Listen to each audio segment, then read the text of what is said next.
The baccarat crystal glass shattered against the newly polished marble floor, sending a spray of Chateau Margaux 2015 across Emma's worn canvas sneakers.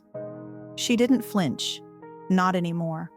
At 27 years old, scrubbing floors in her own ancestral home while being treated like dirt, Emma Blackwood had learned that some truths were more powerful when kept hidden. "Did you seriously just track mud into my house?"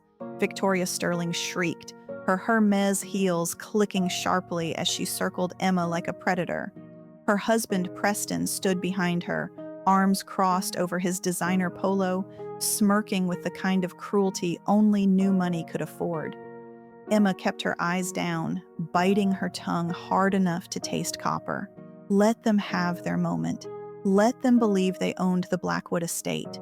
In exactly 72 hours, their entire world would collapse, and she would be there to watch every delicious second of it. But what Emma didn't know, what nobody knew, was that Victoria's party tonight wasn't just about showing off. It was about erasing history. And the antique artifacts Victoria had just ordered moved to the garage? Those weren't just decorations, they were Emma's birthright, her grandmother's legacy, the only proof that this estate belonged to the Blackwood family for 5 generations. And in 3 hours, they'd be gone forever. Before we continue, I need you to do something important. Hit that subscribe button right now. Turn on those notifications. Because what happens next in this story will shock you, and I promise. You won't want to miss a single moment. Also, drop a comment below telling me where you're watching from. Your support means everything and helps us bring you more powerful stories like this one. Now, let's see how Emma takes back everything that was stolen from her.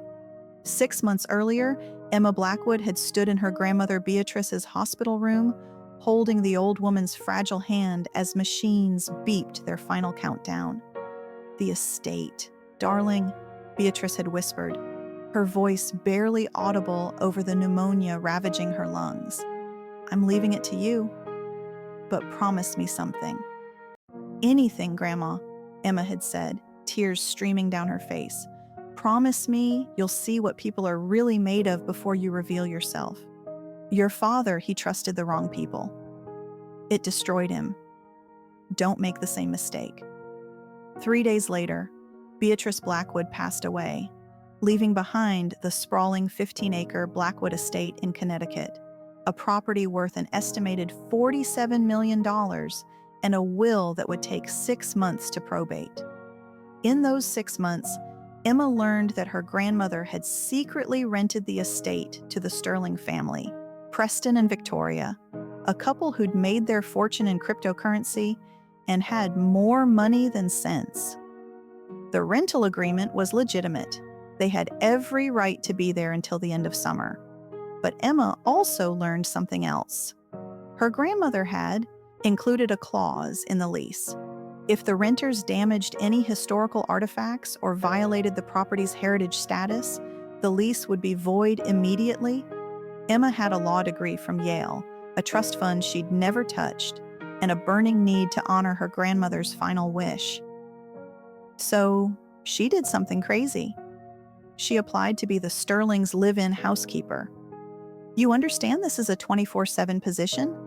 Victoria had said during the interview, not even looking up from her phone as she swiped through Instagram. "We need someone who can clean, cook, do laundry, and basically be invisible unless we need something." Emma had sat in the conservatory, the same conservatory where her grandmother had taught her piano, where family portraits still hung behind expensive modern art the Sterlings had installed, and nodded submissively. "I understand, ma'am. I'm very experienced with estate management." "And you're okay with sleeping in the staff quarters?" Preston had added, looking her up and down in a way that made Emma's skin crawl. "They're pretty basic." We converted the main staff wing into a home gym. The staff quarters he mentioned was actually the old butler's cottage that Emma's great-grandfather had built in 1924. She'd played there as a child. Now it was being described to her as if she should be grateful for a roof over her head. "That's perfectly fine," Emma had said, her voice steady despite the rage simmering beneath her professional exterior. Victoria finally looked up. "You're hired. Start Monday. We're having a party in 3 months, a huge one, and I want this place perfect. Like magazine cover perfect." Emma had smiled politely. "You won't even know I'm here." That had been 4 months ago. Emma quickly learned that invisible wasn't just a job requirement, it was survival. Victoria treated her like a voice-activated appliance. She'd snap her fingers when she wanted something, never using Emma's name. Always just girl or you. Preston was worse. He had a habit of standing too close when Emma was cleaning, making comments about her appearance, asking invasive questions about her personal life. "You got a boyfriend?" he'd asked one morning while Emma was scrubbing the kitchen floor, on her hands and knees because Victoria insisted the marble needed authentic hand cleaning. "No, sir," Emma had replied, not looking up. "That's weird. Pretty girl like you? You must be damaged goods or something." He'd laughed, like it was a joke. Emma had gripped the scrub brush tighter, imagining it was his face. But the worst part wasn't the disrespect. It was watching them treat her grandmother's home like a disposable showpiece.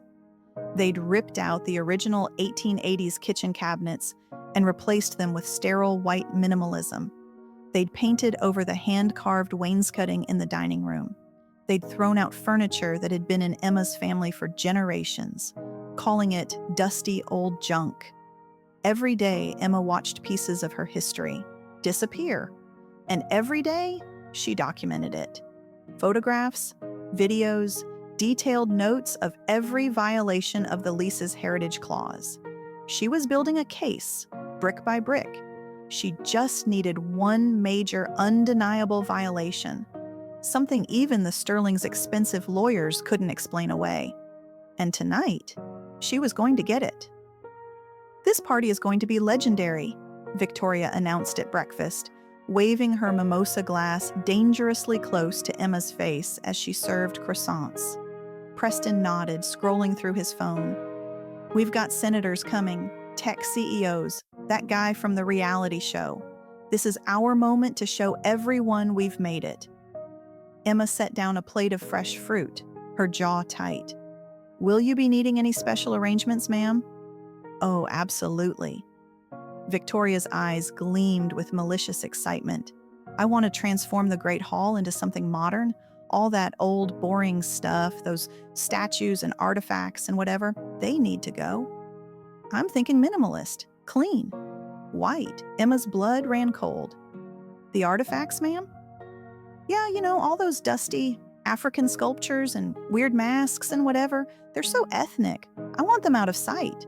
Put them in the garage or something. Maybe we can donate them after the party. Write it off on our taxes."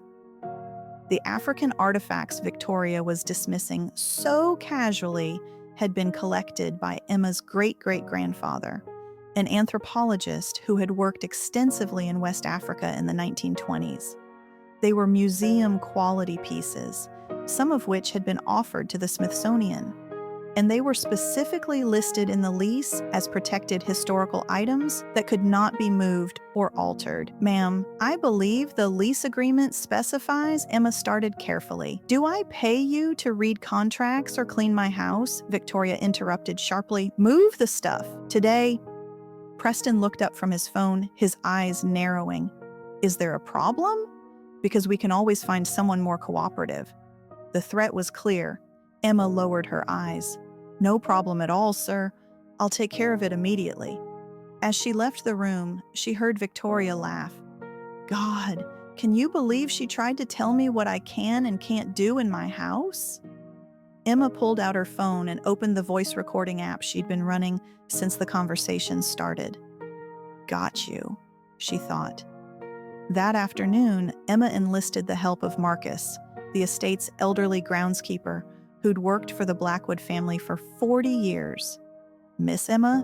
he'd said quietly, when he realized who she really was, tears in his eyes. "Your grandmother would be so proud of what you're doing." "Help me move these carefully," Emma had whispered back. "And Marcus, start recording everything. We're going to need evidence. They began carefully relocating the artifacts to the garage. Each piece was irreplaceable. A 16th century Benin bronze, intricately carved Yoruba masks, ceremonial staffs inlaid with precious metals, ancestral figures that had been blessing the Blackwood home for nearly a century. As Emma lifted a particularly fragile mask, Victoria appeared in the doorway, champagne glass in hand, despite it being only 2 in the afternoon. "You're moving too slowly," she complained. "The decorator will be here in an hour, and I need that space cleared." "Ma'am, these pieces are very fragile and historically significant. The lease specifically states." "Oh my God, are you seriously lecturing me about the lease again?" Victoria's voice pitched higher, attracting Preston's attention from across the hall. He strutted over, all aggressive posturing. "What's going on here?" "Your housekeeper seems to think she can tell us what to do with our property," Victoria said, her lip curling. "Our property?" The words were out before Emma could stop them. The room went deadly silent. Preston stepped closer, invading Emma's personal space. "Excuse me? Did you just question us?" Emma's heart hammered, but she stood her ground. "I'm simply reminding you that according to the lease agreement, these artifacts cannot be moved. They're protected under the estate's historical designation." "Oh, you read the lease?" Victoria laughed, a sharp, cruel sound. "How cute. You think because you can read a few big words, you understand how the world works?" She moved closer to one of the bronze statues and deliberately nudged it with her foot. The priceless artifact wobbled dangerously. "Victoria, don't," Emma started. "Don't tell me what to do in my own house," Victoria snapped. Then, maintaining eye contact with Emma, she pushed the statue harder. It fell. The sound of the 400-year-old bronze hitting the marble floor was like a gunshot. The statue's arm broke clean off. Emma couldn't breathe. That piece alone was worth over $200,000. More importantly, it was irreplaceable, a direct link to her family's history and legacy. Marcus gasped behind her. Preston actually laughed. "Oops," Victoria said with mock innocence. "I guess these things aren't as sturdy as you thought. Maybe they were just cheap reproductions anyway."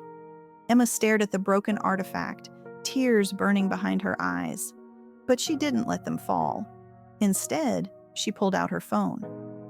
"What are you doing?" Preston demanded. "Documenting the damage," Emma said calmly, snapping photos from multiple angles. "For the estate's insurance records." "Put that away," Victoria ordered. "Actually, ma'am, as the estate's temporary caretaker, I'm required by law to document any damage to protected historical artifacts," Emma replied, her voice steady despite her shaking hands. Preston grabbed for her phone. "Give me that." "Don't touch me," Emma said sharply, stepping back. "And don't touch my property. That's assault and attempted theft. I'm sure your party guests wouldn't appreciate knowing their host has a criminal record." The threat landed. Preston froze. Victoria's face turned an interesting shade of purple. "You're fired. Pack your things and get out." "Actually," Emma said, pulling a document from her pocket, "per the lease agreement, you can't terminate estate staff without proper cause and 14 days written notice. I'd be happy to show you that section if you'd like." She'd been carrying that document around for weeks, waiting for this exact moment. Preston's jaw clenched. "Fine, stay, but after the party, you're gone. And you won't get a reference." "We'll see," Emma said quietly. As she walked away, she heard Victoria hiss, "Who the hell does she think she is?" Soon, Emma thought, you'll find out exactly who I am. The night of the party arrived with all the subtle elegance of a fireworks display in a library. The Sterlings had hired a full event team. Valets lined the circular driveway. A red carpet had been rolled out, because apparently that was a thing people did at private parties now. Ice sculptures shaped like cryptocurrency symbols adorned the entrance. Emma watched from the kitchen, wearing the black and white uniform Victoria had insisted all staff wear for the event. She looked like every other server moving through the crowd, which was exactly what she wanted. The guest list was as pretentious as Emma had expected. There was Senator Catherine Morrison, who'd been caught in 3 separate scandals but kept getting reelected. Tech billionaire David Chen, whose company had just gone public.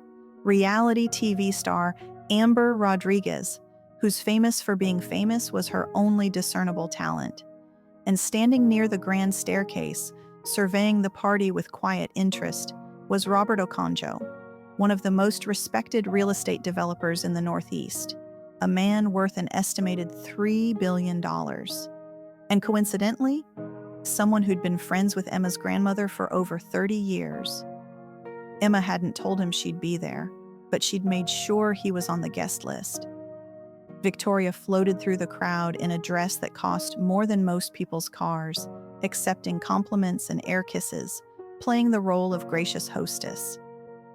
"Isn't this estate just divine?" Emma heard her say to a cluster of admirers. "We've been thinking about buying it, actually. The owners are some old family that's fallen on hard times. They'll probably be grateful to sell to people who can actually afford to maintain it." Emma's grip tightened on the champagne tray she was carrying. Every word out of Victoria's mouth was a lie, but the guests ate it up. "We're planning extensive renovations," Preston added, joining the conversation with his usual aggressive confidence. "This whole old-world aesthetic, we're going ultra-modern. Smart home technology, sustainable materials, the works." A woman in designer everything nodded approvingly. "Historic homes are so stuffy. They need new blood to bring them into the 21st century." Emma moved through the crowd, invisible in her uniform, documenting everything with the small camera hidden in her name tag. At exactly 8:47 p.m., the dynamics of the party shifted. Robert Okonjo made his way through the Great Hall, his presence commanding attention without demanding it. He was in his 60s, dressed in an impeccably tailored suit, with the kind of gravitas that came from building an empire through actual skill rather than luck. Victoria practically sprinted toward him. "Mr. Okonjo, we're so honored you could make it." Robert smiled politely, his eyes already scanning the room. "Thank you for the invitation. Though I must admit, I was surprised to hear the Sterlings were hosting an event at the Blackwood estate.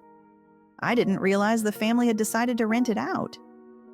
"Oh, well," Preston jumped in, "they didn't have much choice. Estate this size, the property taxes alone." "Are paid through a family trust?" Robert interrupted smoothly, established in 1952. "I'm familiar with the Blackwood family finances.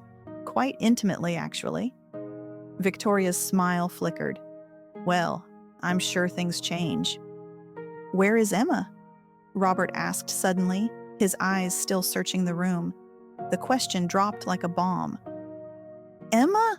Victoria repeated, confused. "Emma Blackwood, Beatrice's granddaughter, the estate's owner."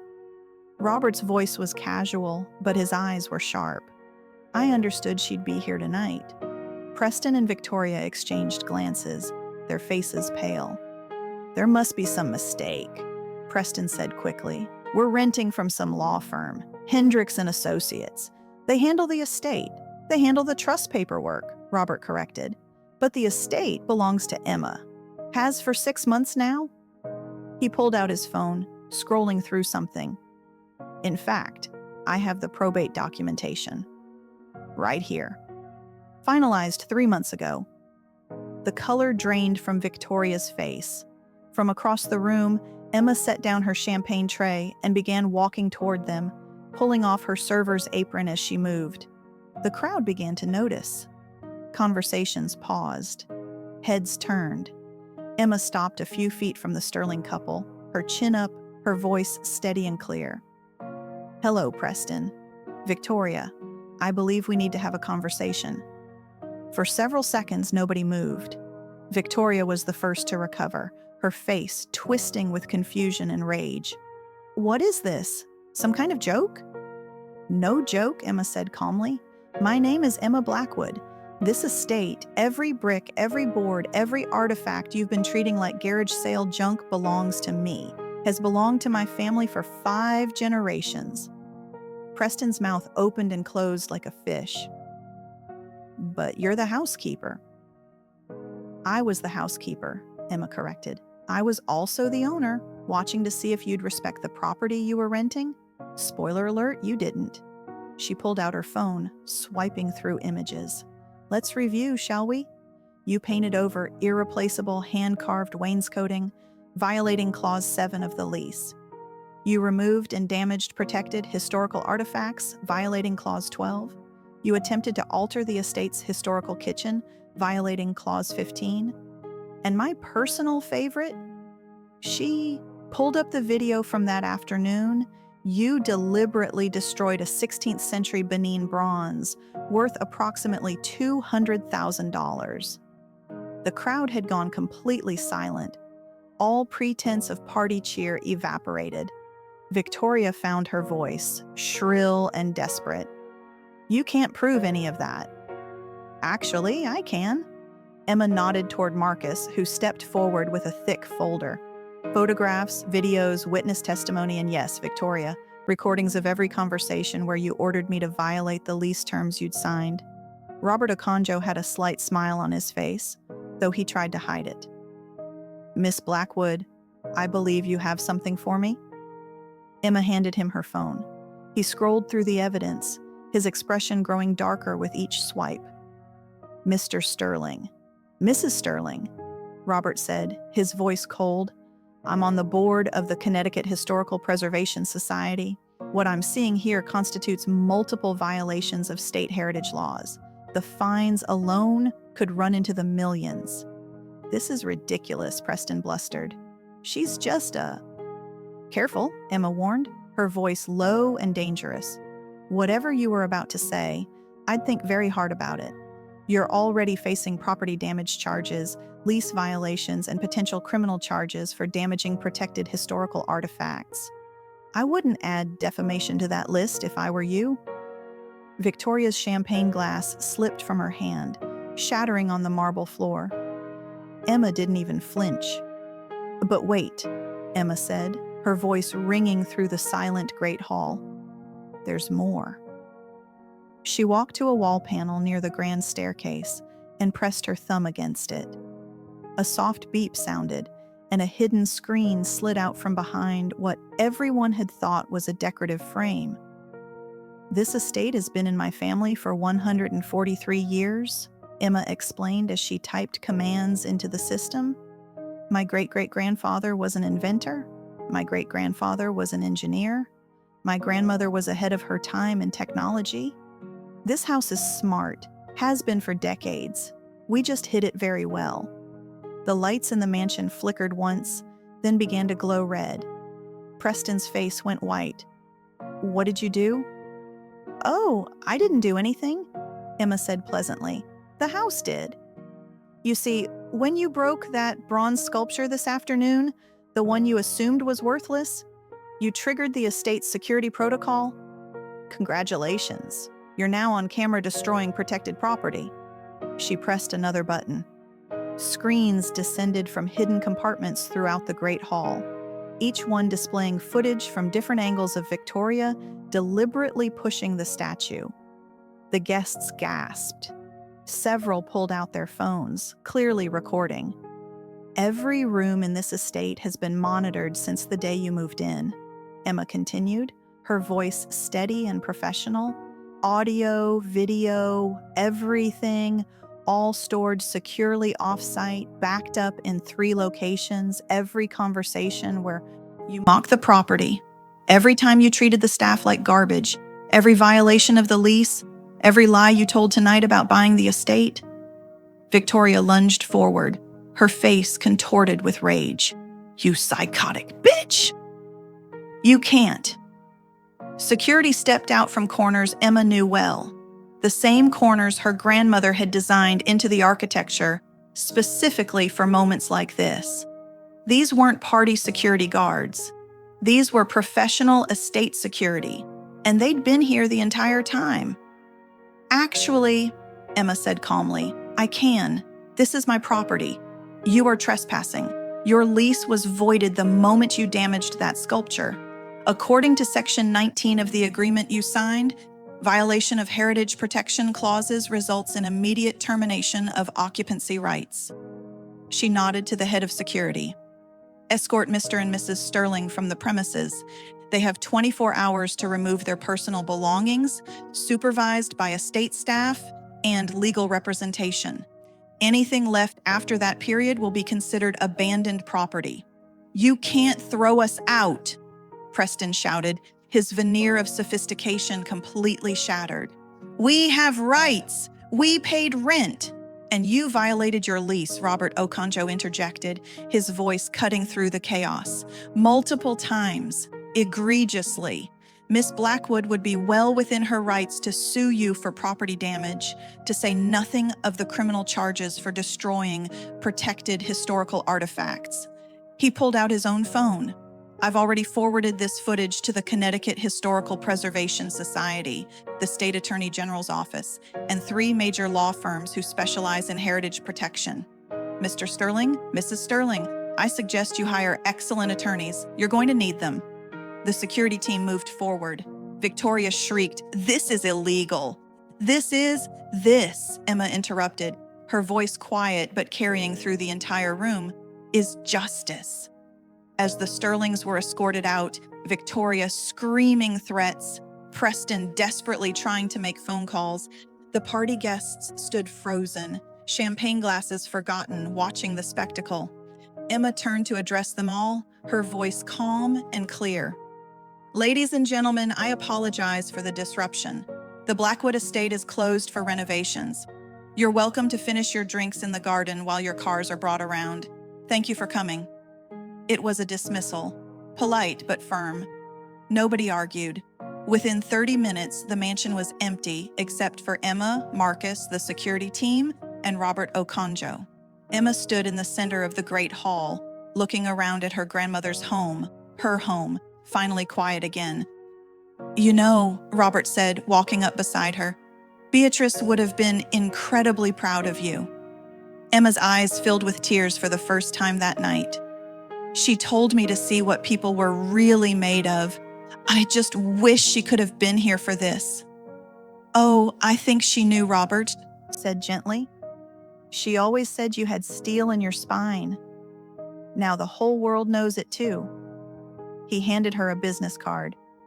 My attorneys will handle the Sterlings.